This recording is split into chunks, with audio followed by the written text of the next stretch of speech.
Professor Dr. Bhuvan. Please welcome to the stage.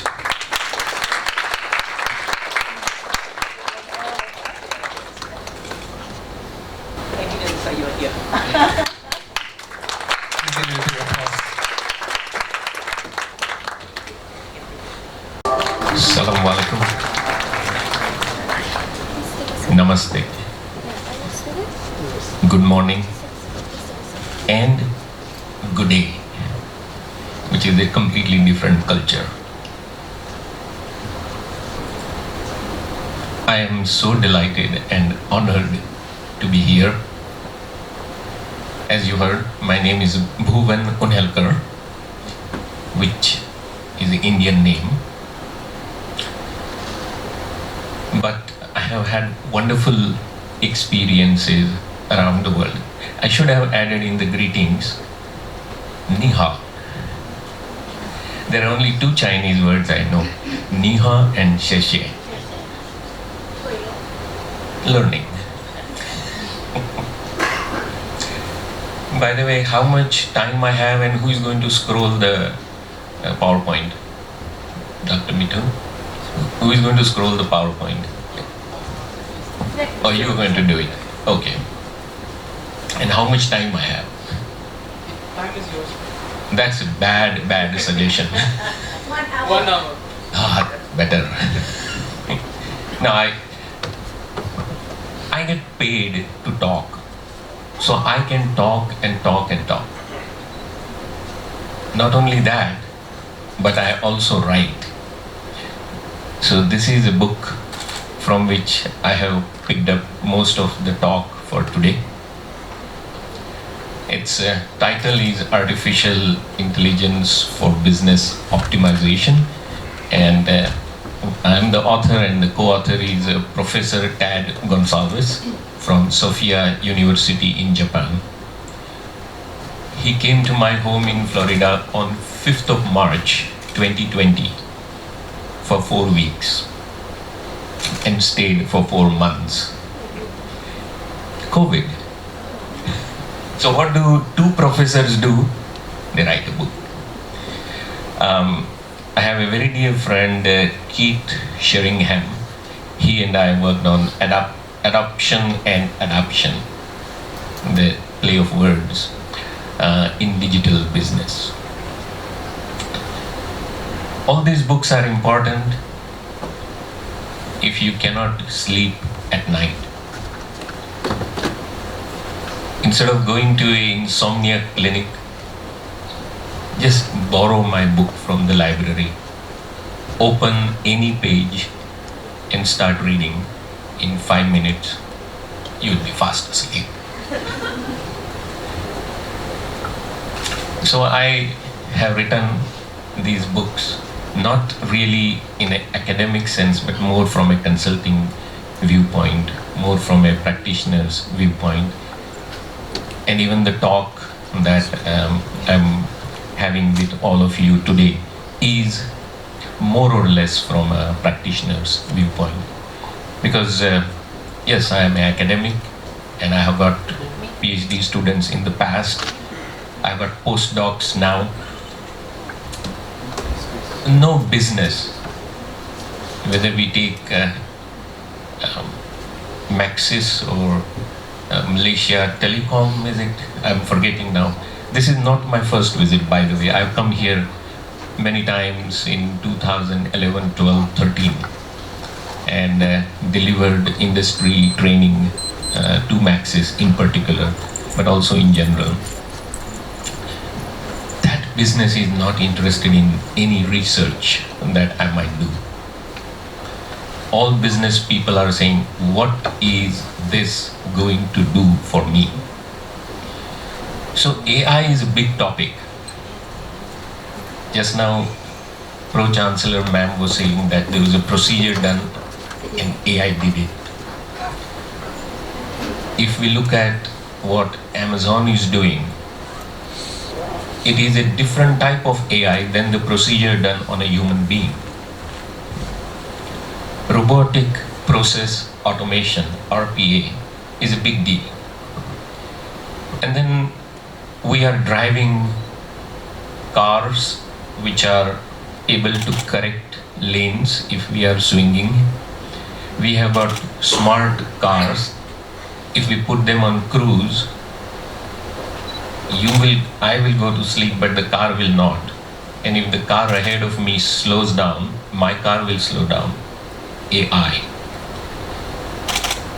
AI with drones is a completely different game.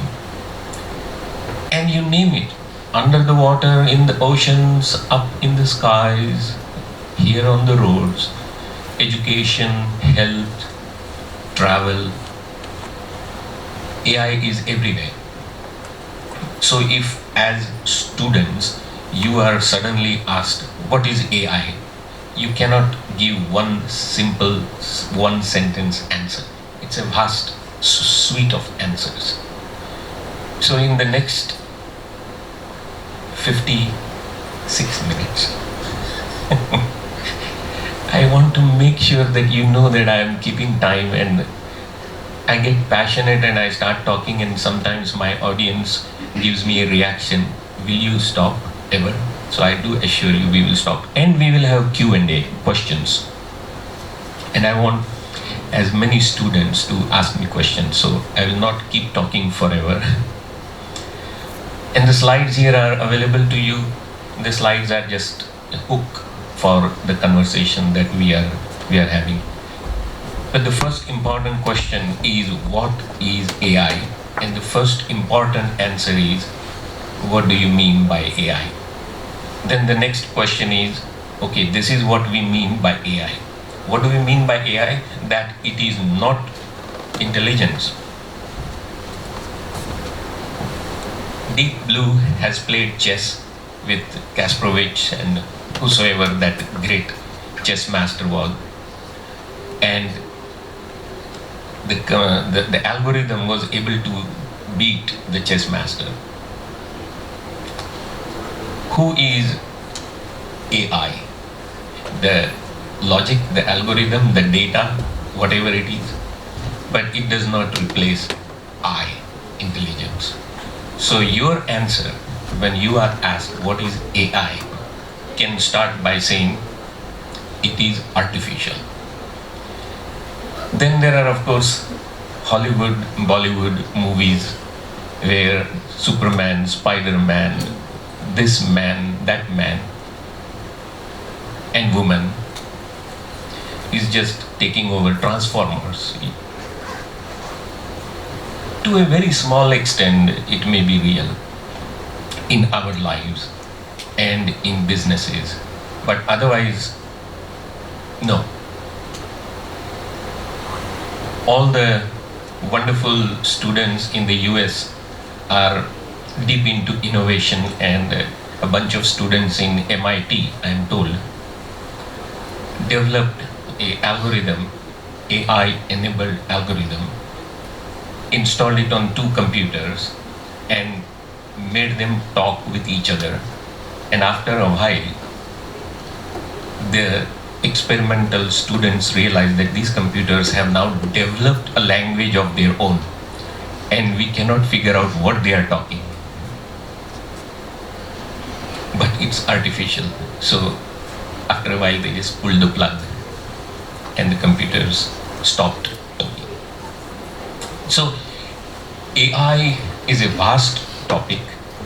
Business is interested in if it will help improve their decision making, and there are social implications, there are cyber security implications, heaps of other implications.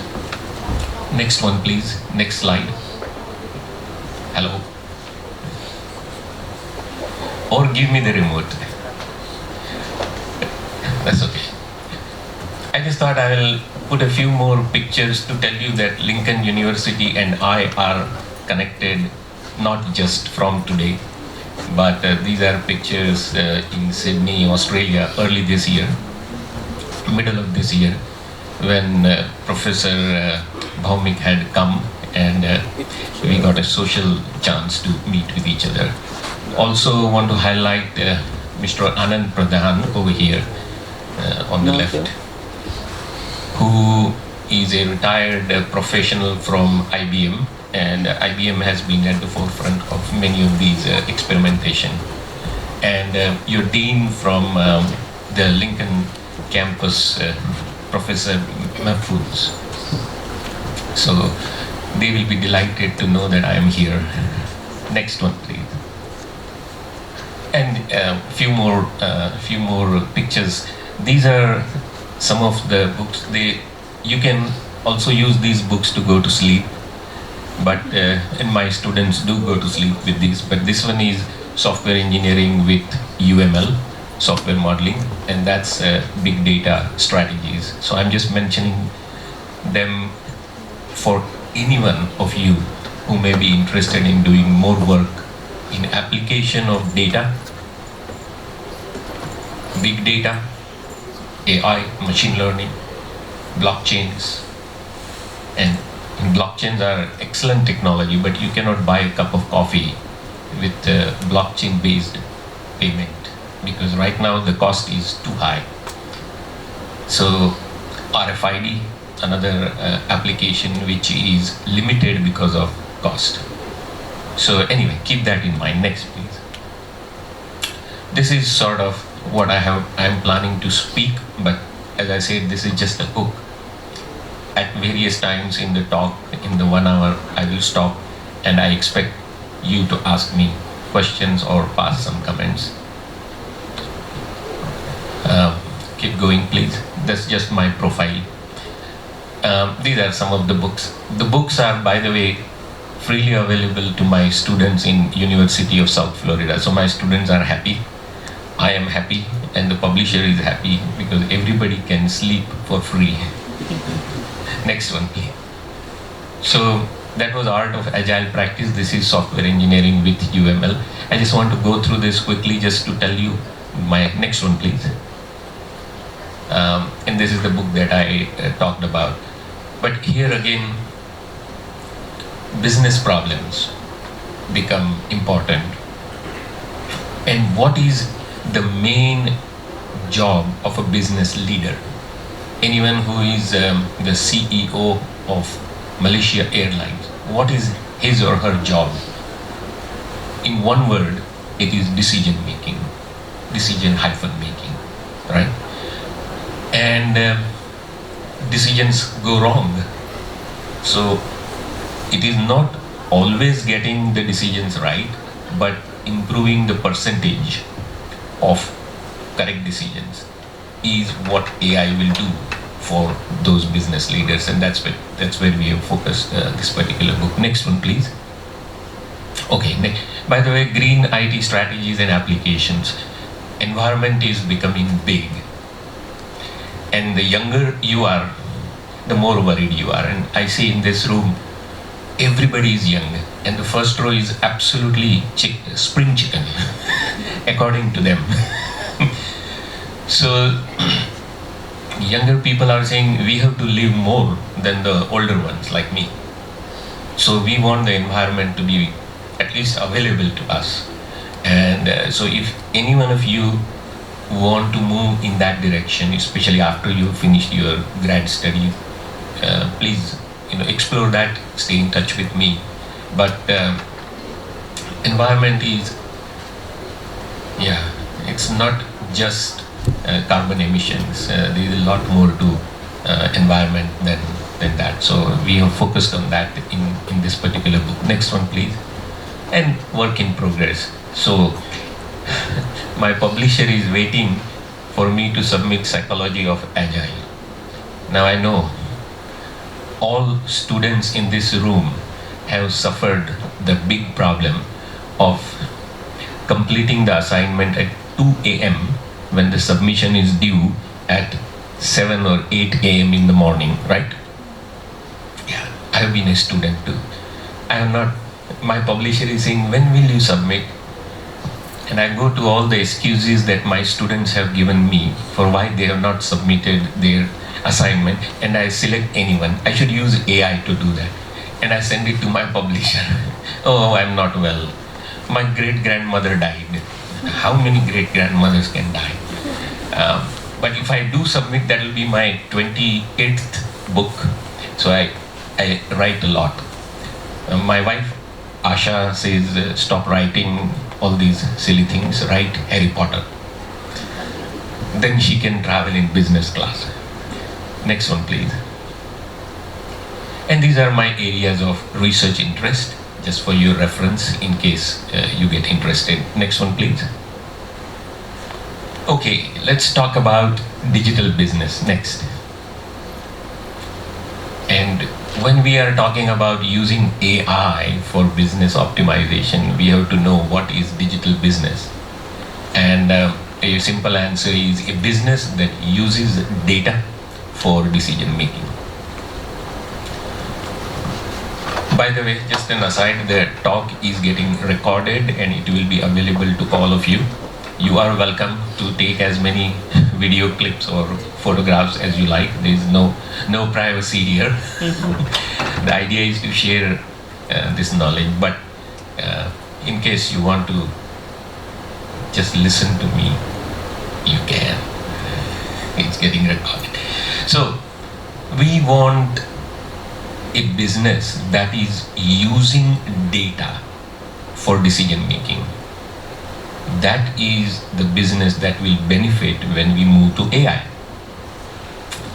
And the digital business is going to go through these various sub-processes, and if I very briefly mention them, it's going to be a transformation of processes.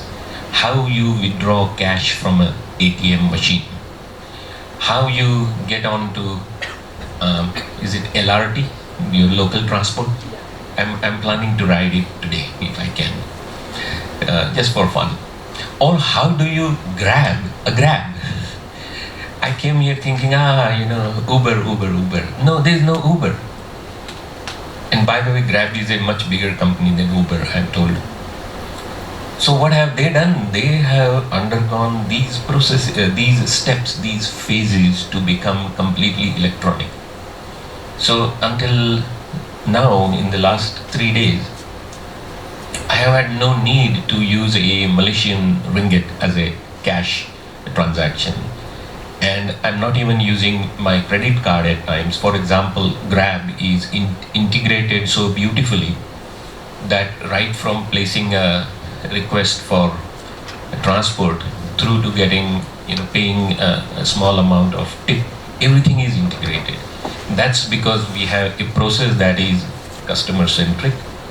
We have a process that is optimized, and we have tremendous amount of collaboration.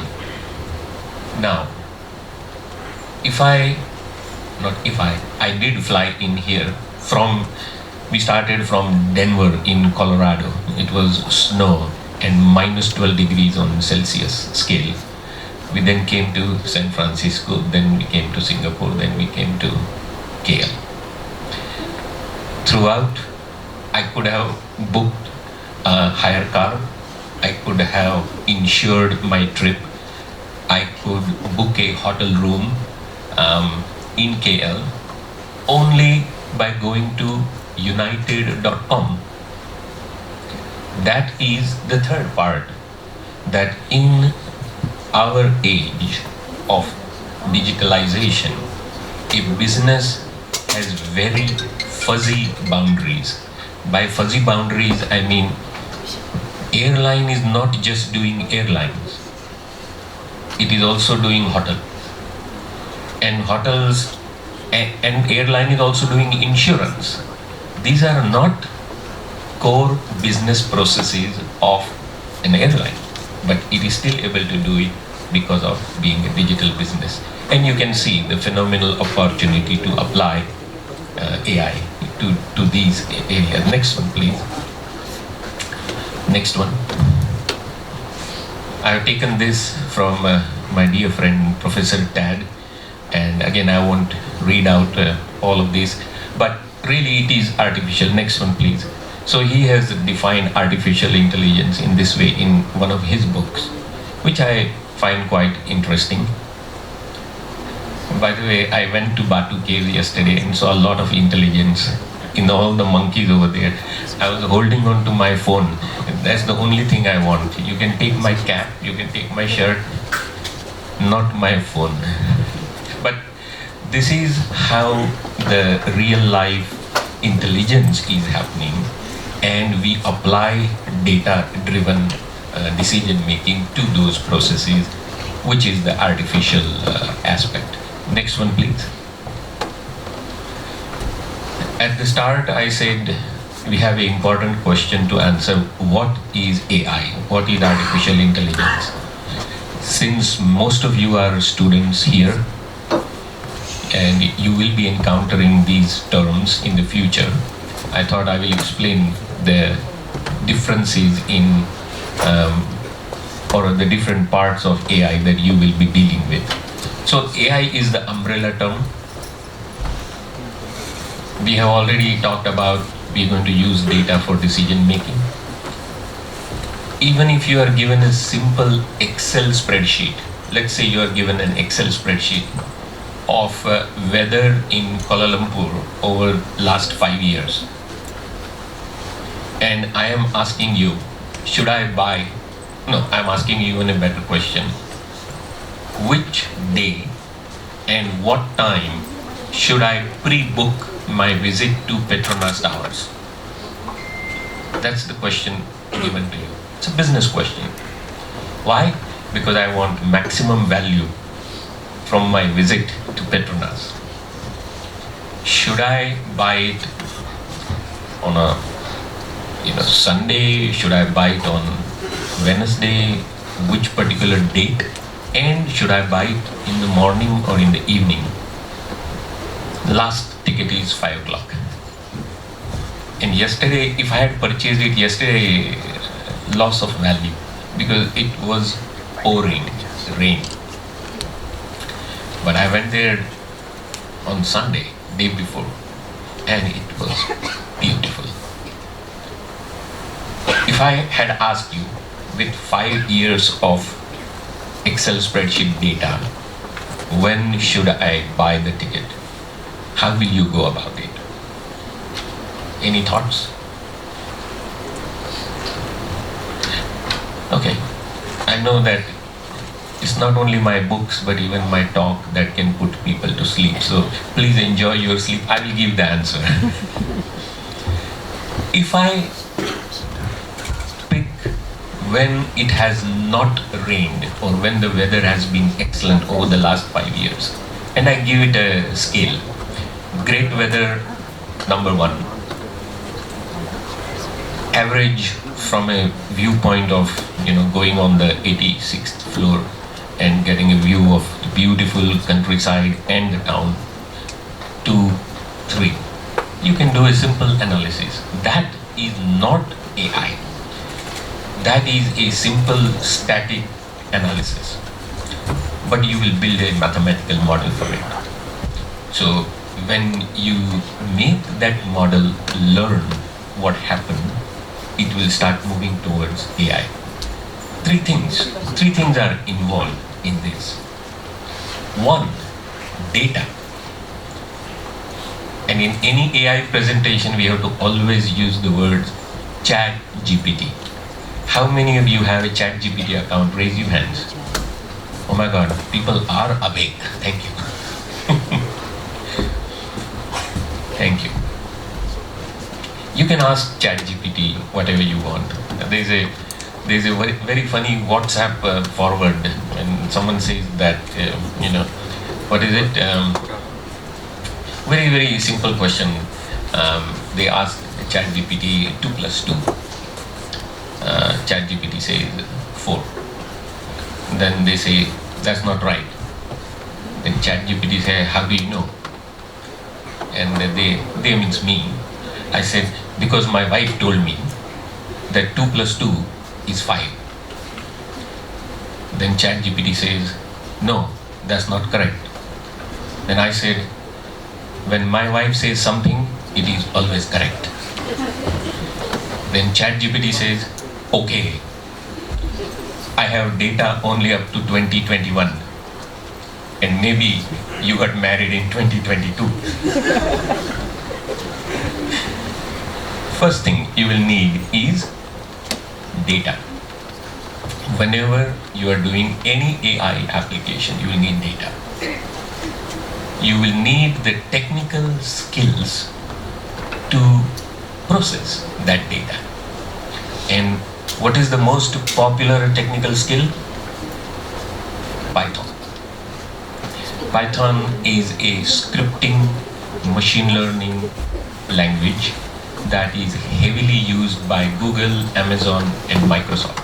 The three places all of you should go and work, at least for some time. So you need data, you need ability to process the data. That is very, very technical. In the Excel spreadsheet example that I gave you, you will have to write a Excel script. It's technical.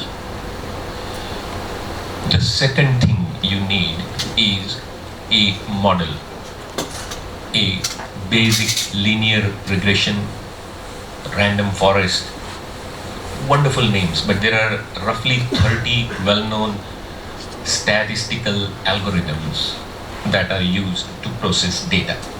That is not technical. So again, students, please pay attention. You can be moving forward in your career by learning about big data and Hadoop and Python and Java and .NET, and then even wonderful things like Tableau. They will do a lot of processing. You can also learn to embed the APIs given by ChatGPT. Everybody understands the API, right? Application Programming Interfaces. Sorry, I'm just assuming some of these things. Some are technical, some are. This is a tech talk, but I am still focusing on business. First thing you need is technology, technical understanding as a pathway into AI. Second, you can be a mathematician or a statistician. Long time back, I used to work for Dow Jones, and we used to write mathematical models. We used to code them in C++. I had no idea about these models.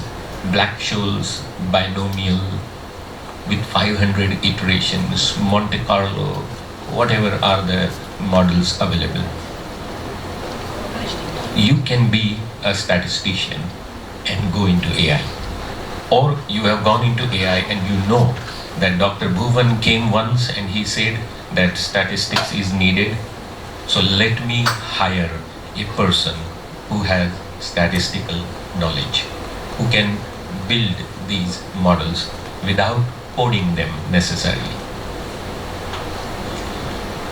And the last thing is business processes. And that's where my focus is. I belong to College of Business, Muma College of Business. So we have very few core IT programs or courses, although students do learn them.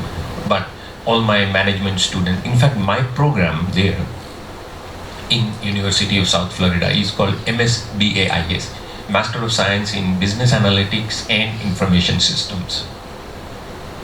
I also teach an MBA cohort in Sarasota. They are not very technical people, but they are trying to optimize business. So the third dimension of AI is process modeling, process optimization, and improving decision making. Next one, please. And this is all sort of encompassing what I said just now. The one thing that you may want to remember is, if you do look for a job on LinkedIn, you should be Googling data analyst or any other data related job, but eventually you will be becoming a data scientist. Data science will include as a role all of this, and these are very, very high paying jobs. I don't think I can earn that much of money. Next please, and more. Next. Okay, this is a good question to ask, whether you are a business student or a technical student. This is, I told that data is the key.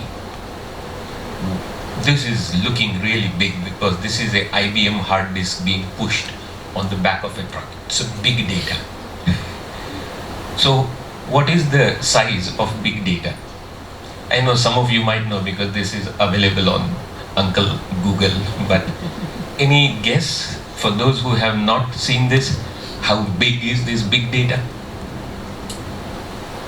No? Good morning. Anyone? Just make a guess. How big is this? How many megabytes, kilobytes, terabytes? 1 megabyte. Yeah, thank you. Thank you for doing that. And you know the answer. So next one, please. That's just the addition. That's the answer. And that is telling us that big data is not always big. It depends on the ability to process the data. This is 5 megabyte, and you all know your phone, not even 5 gigabyte, it has a lot more than 5 gigabyte. You will not use a phone that is worth 5 gigabyte. And this is 5 megabyte, 1956. Why was this big? Because we could not handle it easily. Even 1 megabyte was very difficult to handle. I have used floppy disk that were huge, like big ones, 8-inch, with a massive size, capacity of 320 kilobytes. That was, I am a COBOL programmer, 1982 COBOL programmer. I still love COBOL, although I cannot write in it. But the idea is, if you have challenge in processing data, it's big. If you take a flight, any flight across the oceans, transatlantic or trans-Pacific as I did just now, one San Francisco to Singapore will produce half petabyte of data. Half petabyte of data. That is 500 terabytes. And 1 tera is 1000 giga and so on. What is important is what we do with this data and not the data itself. And that's where our skills, your and mine, will come into play. So this is the reason why we have data, because it is so cheap. All of us, we take pictures, right? We say 1, 2, 3. I think we should stop saying 1, 2, 3. I think what we should do is always click 3 times.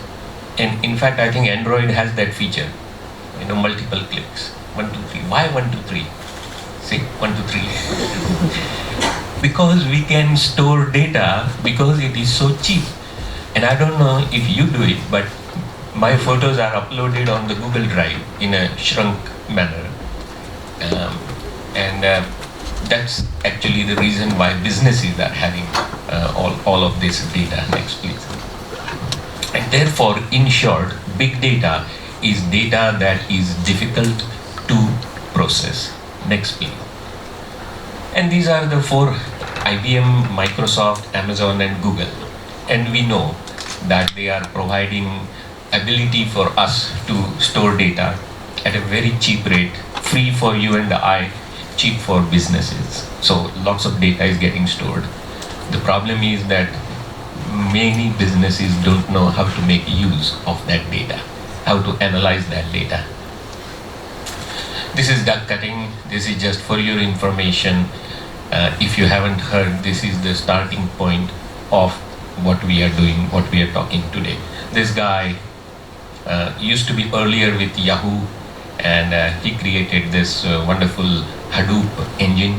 Hadoop is not an acronym. The story is that when he was developing this technology of parallel processing and parallel storage, redundancies, his little kid was playing with a yellow elephant and was just called the elephant Hadoop, Hadoop. And now we have a technology that is Hadoop technology. And there is a lot more, of course, involved with it. Next, please. So when I say lot more, when I say business has to make use of various technologies, various methods, enterprise architecture, business processes, people and culture, then data and analytics, leadership decision making, and cybersecurity. And each of these is an opening for you guys as you progress in your career. You cannot do all of it, but you can start with some. Next, please. Okay, next. I thought I will present a very famous enterprise architecture. It is called Zachman framework. And Zachman framework has got these 6 questions. And this is helpful in life, not just in artificial intelligence application. He actually based this, there is a beautiful poem by Rudyard Kipling who writes, "All I know I learned from these 6 wise men. Their names are what and why and where, who and how and when." You can ask this question anytime, anywhere. Some answer will be of value. So that's Zachman framework. Next, please.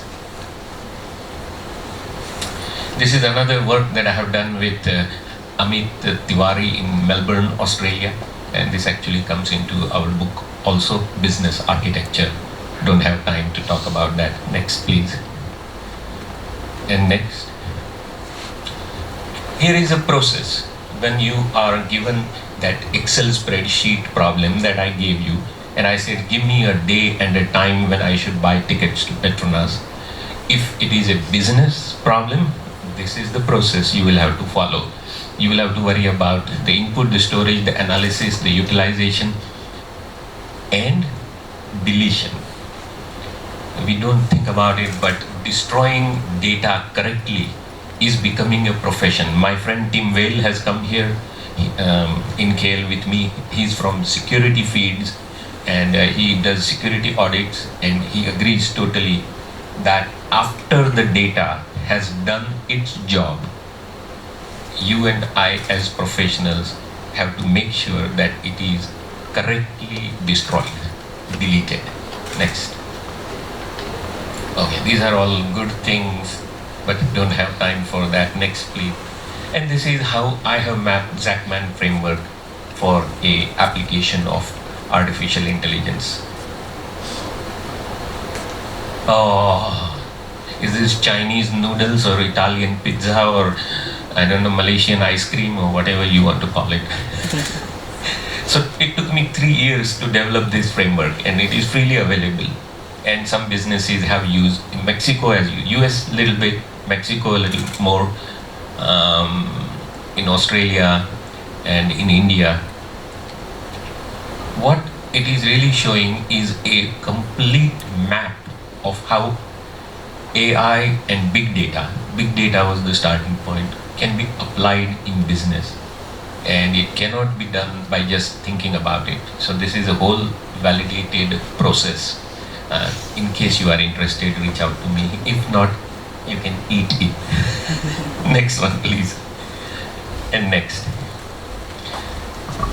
So when it comes to value, and again, if you tell me that buy a ticket for Sunday evening 5 o'clock, last entry into Petronas Towers, and I go there and I enjoy and I come back, what have you given me? You've given me value.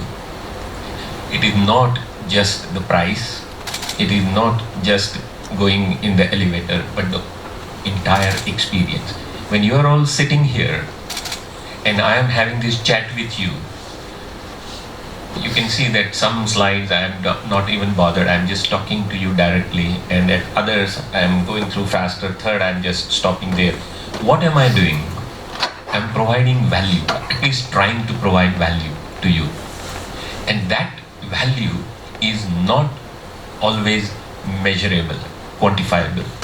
So when you become professionals, data scientists, please remember that in your business, in your processes, in your customers' feedback, not everything is metrics based, not everything is quantifiable. That's value. And in other words, if I give you a feedback form and say, what do you think about my presentation today? And I give you a scale of 1 to 10. 1 is I went to sleep. 9 is I woke up. No, on a serious topic, you can give me a feedback on a scale of 1 to 10 and it is still not enough. Some of you will say, oh, Dr. Bhuvan came, I really enjoyed his chat, and then your other friend will say, "Oh, what did you enjoy? You were just standing there and talking. I didn't get anything."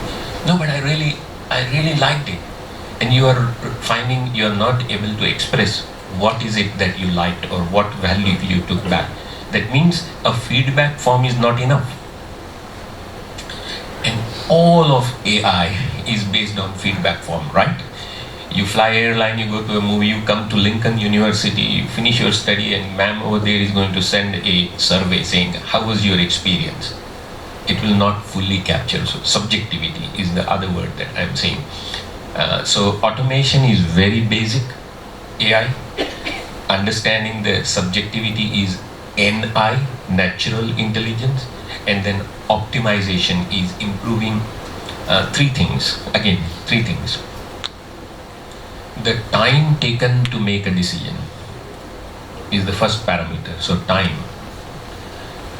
The accuracy of decision, that is percentage, that is second. And the number of people in a business can make decision. Let's take an example.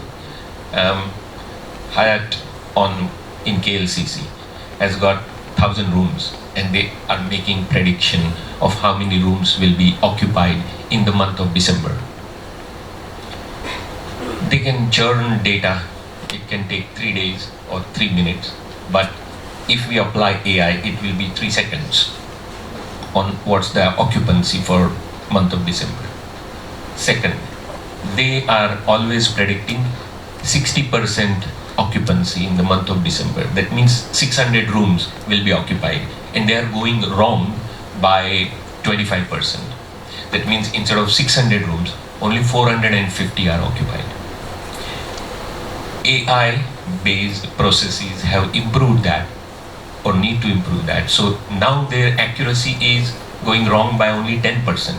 That means they are predicting 600, but only whatever 10% less. So 540 are getting occupied. And you walk up to the counter, and instead of one person, there are 3 people who are able to make decision which room to give, free upgrade, this is free, that is free, come back again. 3 things have changed in a business when you apply AI. So that's what is being shown over here. Next, please.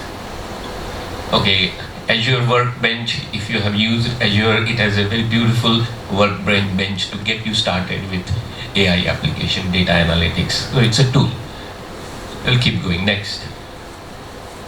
Here I have tried to show how processes are getting optimized, but I already gave you an example of a hotel prediction. So there are 3 well-known analytics in AI: descriptive, predictive, and prescriptive. And all 3 can be applied in various ways. So that is what is shown over here. Next, please. Okay, and let's keep going. And it's a mind map, and one more. All right. So I'm going to now take a break. I have been talking for 43 minutes, which is another way of saying that you have been listening for 43 minutes. So congratulations, you should all get a badge. And I see that some of you have gone to sleep, but then you suddenly woke up. So very nice to have you. And yawning is allowed in my class. This is not a class, by the way, but if I had to teach, students should be so relaxed that they can go. What are your key learnings from last 43 minutes? 44. Mercedes cap. That's one way of identifying you. Tell me.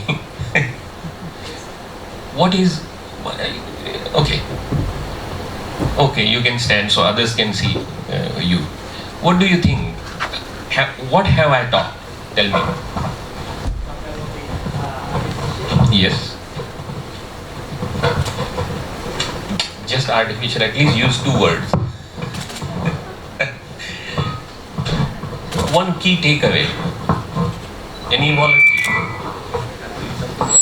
Okay, yeah, that's the speaker, I stay away. Yes, go ahead. Spell of business. Yes. Okay. What do you mean by that? No answer is wrong, so it's okay. Which also means no no answer is right, so it is also okay. Any thoughts? Would you like to volunteer? Help your friend? No, that's okay. Any ladies? Women in IT. I work for women in IT. In fact, they're going to be my keynote speakers. Yes, please. Okay, so artificial intelligence for business optimization talks generally about artificial intelligence and how we could use it to optimize it for our own business, and the fact that ChatGPT could help us, as well as that big data is very difficult data to handle, and big data doesn't mean that it handles so many gigabytes. Also, for the value extraction, we have the subjectivity. How do you pronounce it? Subjectivity. Subjectivity. And also, value doesn't mean that you quantify it. It's also about quality as well. And that's all. Wow, look at that. Is there any doubt that girls are smarter than boys? Thank you. And she had actually made notes. Please do connect with me. By the way, everybody is invited to connect with me on LinkedIn. I'm the only Bhuvan Unhelkar on LinkedIn. But you have to just tell me that I slept in your class in Lincoln University, then I'll immediately connect. Except you, ma'am. You were wonderful. Thank you. You want to take the challenge? Oh my God. Okay. Anybody from this side?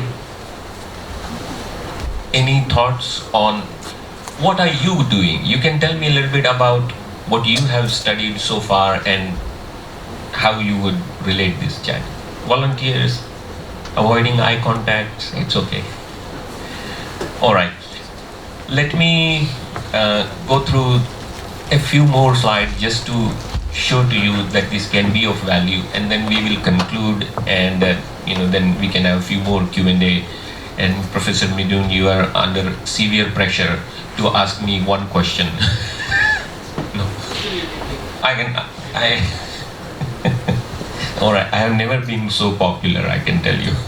Next one, please. So I wanted to highlight, this is not my slide, I did a bit of searches and added a few more thoughts. But if you look at another acronym that is very popular, it is LLMs, right? Large language models. Deep learning, we have to remember, is not static analysis. It is dynamic. Very good. Oh, sorry, ma'am. Sorry, I thought one of the students had. You are very good, but I replied as if a student had said that. Yes.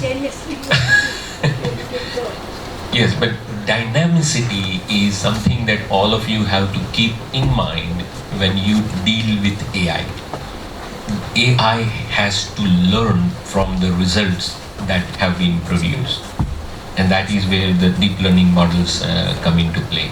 So LLMs, large language models, you develop a system using APIs, then you have a product like ChatGPT, and it does not end there. Then you have another rectangle on top of that, which deals with application in business. So please do keep in mind.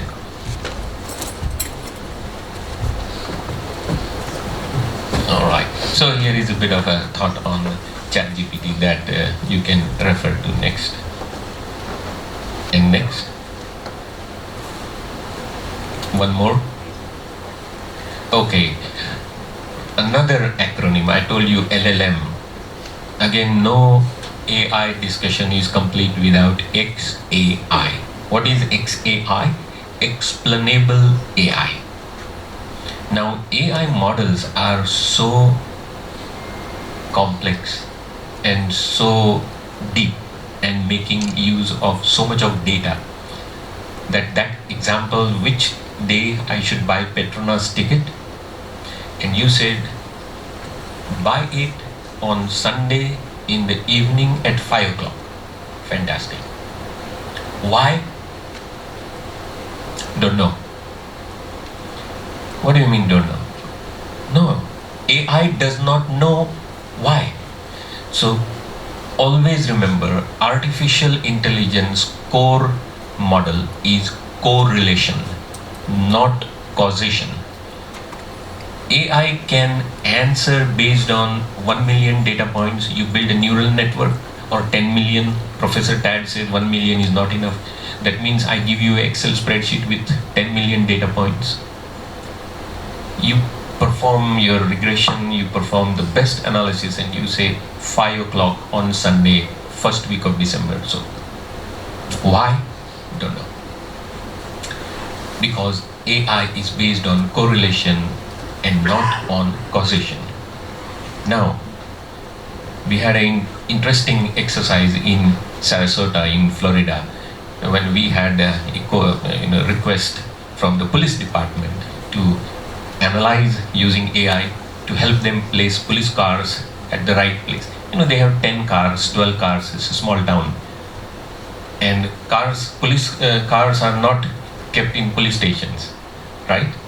They are kept out on the road, most of them. And there is a policeman in it most of the time. That's an AI challenge, because where do we put these cars? And we analyze the data, and it is recommending putting them in places that is causing bias, racial bias. And AI has a very high risk of racial bias. So, and other biases, age bias, gender bias. So please keep in mind, explainable AI is a big area of research.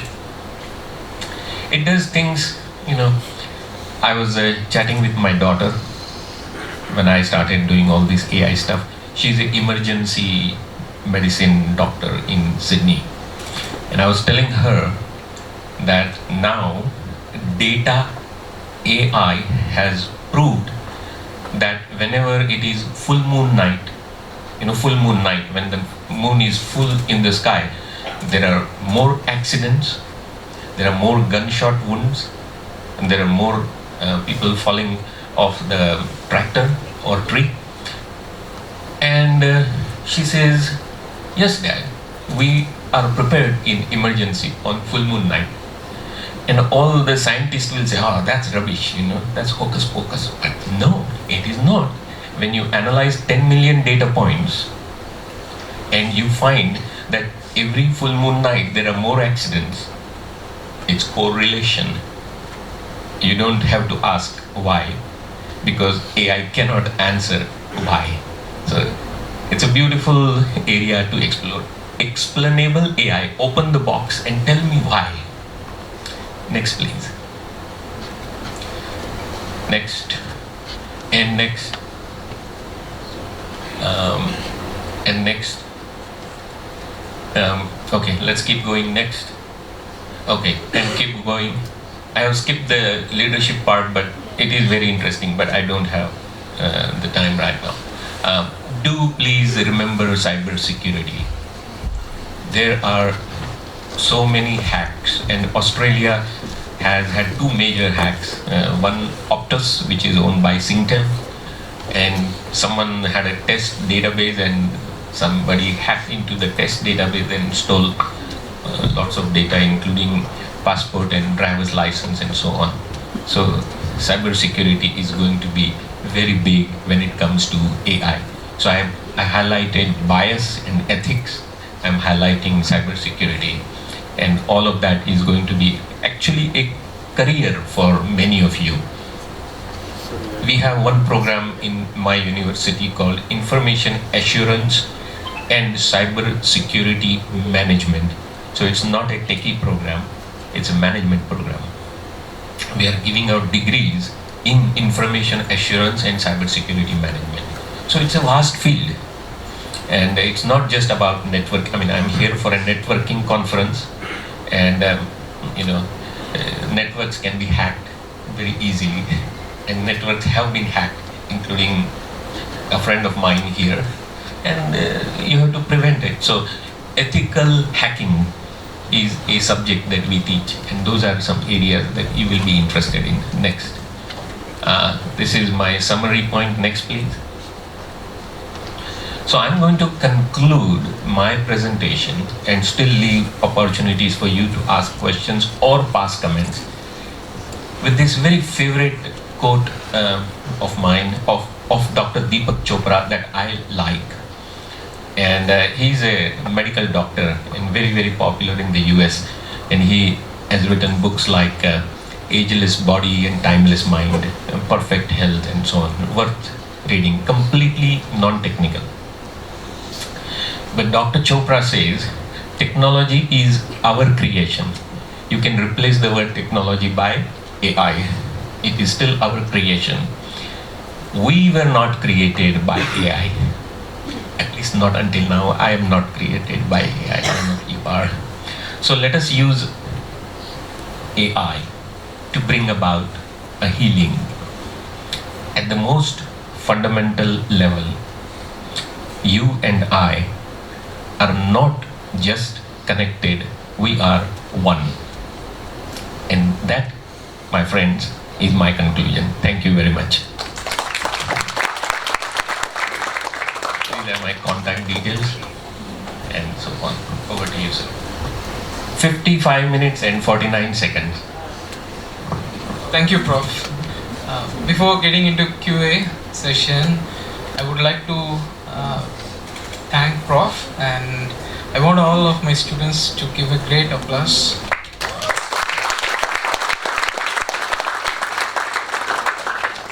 Thank you, Prof. And now we will get into question and answer session. So yeah, we will have what's 11:15. So let's spend about 5 to 10 minutes, 15 minutes. Not just question, but if you have some thoughts, if you feel AI will work, if you have a personal experience of asking ChatGPT whether you should get married, whether you should... Yes, well, the right time. Instead of asking when should I buy tickets to Petronas Tower, it is better to ask should I get married? Not just right time, should I get married at all? That's even more important question. That ChatGPT, only data up to 2021, sorry. Have you heard of the strike in Hollywood of writers and artists? Why do you think that strike is there? They're saying it's all AI problem. What is the problem? Yeah, but why payment is associated with the strike? See, you can take this entire talk, which has been recorded, you can remove my head and put Dr. Midhun's head on it, and that's it. If you have seen, one of my favorite stupid movies is Indiana Jones, and the latest Indiana Jones is Indiana Jones and the Dial of Destiny. This is Harrison Ford. Harrison Ford is now very old, and they wanted to show in this movie the starting shots where when he was young. So what do? He acts and then they replace his younger face on his older face. Deep AI. So if I am an artist and if I sing a song, the entire audio can be pulled and reorganized using AI to sing another song. So what happens to my royalty payments? Because I'm an artist and I live on royalty. And so that strike was going on because the artists were saying that you cannot use AI to recreate new things, another story, another movie, because then I won't get paid. Any day-to-day experiences in your life in KL or anywhere else where you encountered AI?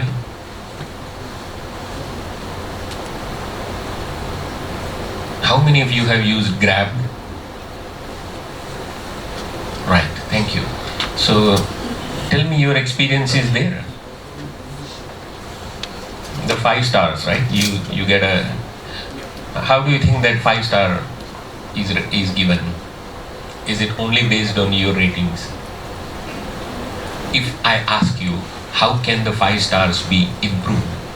Because you get a driver who was 5-star and then the cab is dirty and is playing music so loud.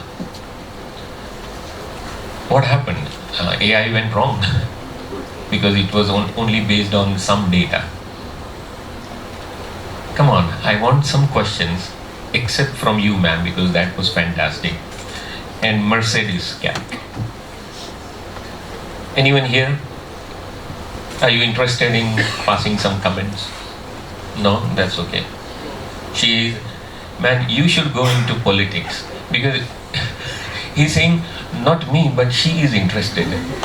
So let's go to the she. Yes, ma'am, come on. See the girl power. Look at this. All girls can be so proud, you know. Yes. Yes, please. When I'm going through your presentation, I'm very happy regarding subjective and value. Yes, subjectivity and value. Why? Why do you? I would like to hear a bit more, because you have touched on a very, very important topic. All AI analytics are quantitative. Yes. And quantitative analytics fail to capture the essence, which is qualitative. Yes. So, I'm doing research in qualitative. So, I will get many quantitative questions. Okay. So, I'm thinking, what are the ways where we can quantify the qualitative research? Yes. Yes. I mean, how we can quantitate the qualitative experience. Well, when you are doing qualitative, you are really building a theory. Yes. And to build the theory, you need less validation, more observation. Yes. Action research is a method that I had used when I did my PhD in 1996-97, when I did not have to develop a hypothesis as such, because it was qualitative. Yes. And I think you should move further in that direction, although it requires analytics. Yes. But one of my fellow professors, who is like 100 times better than me, his name is Professor Anol Bhattacharjee in University of South Florida in Tampa. He has written a paper that has been downloaded 1 million times, and I will share that with you, in which he has talked about methodologies, both qualitative and quantitative. And I think you will gain some good insights in the qualitative approach, where perhaps the quantification may not be that rigorous or that necessary. What if someone asks how you can confirm your qualitative research is correct? Based on what tool? Your name, please? I'm Dr. Bhavya. Dr. Bhavya, yes. You are Bhavya, by the way. Yeah, I'm Bhavya. So, Dr. Bhavya, there is a book that I had to read when I was doing my research, and you might have come across it. What is the author? Hang on. But it is a book that is talking about anarchist theory of research methodology. Okay, if I try hard, I will still not remember. But I will get you. I'll get you the details when the name comes to me. But the reason I'm mentioning, and at that time, even I had to even read philosophers like Bertrand Russell and others. You are asking a question on whether the quantitative research that you are doing is valid or not. Qualitative. The quantification of the qualitative research, and is that methodology valid or not? Paul Farabend has written on anarchist theory of research, because he's quoting that breakthrough